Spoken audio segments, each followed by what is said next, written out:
An investment of $900 is worth $11.50 over 3 years later. What are the total and annual return of the investment? Okay, so I'm going to write my N. 5% present value, payment, future value, PY and CY. Okay, so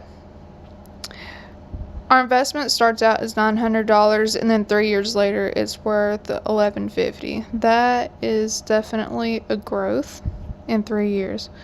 So 3 years is our time, which is 3 years later. Okay.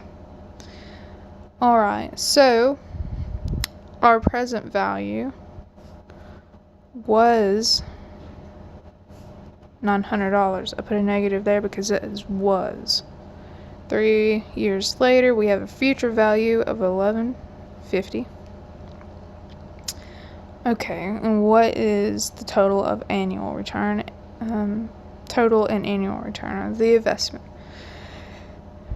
Wonder what P and Y, C and Y is, and it's going to be 1. And the reason being is because it's annual. Okay, that's once a year. We don't have any payments, any monthly payments or nothing that's mentioned up here, so I'm just going to put a big fat 0 right there.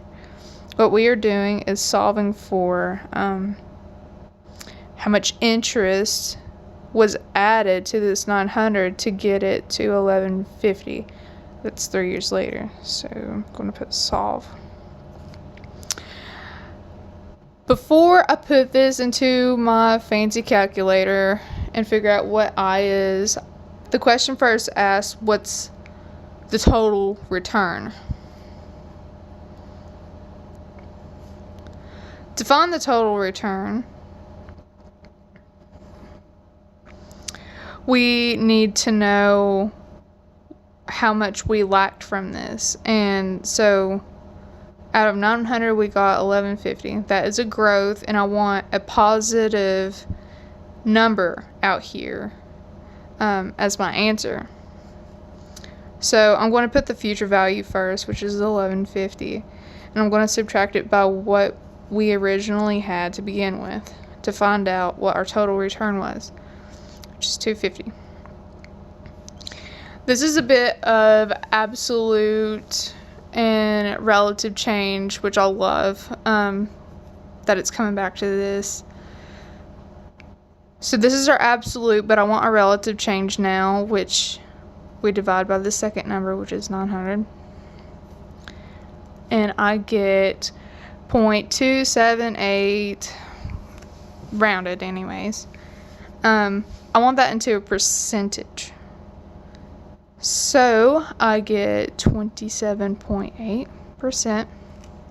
And now I'm going to solve for the interest, which will be what our annual return is.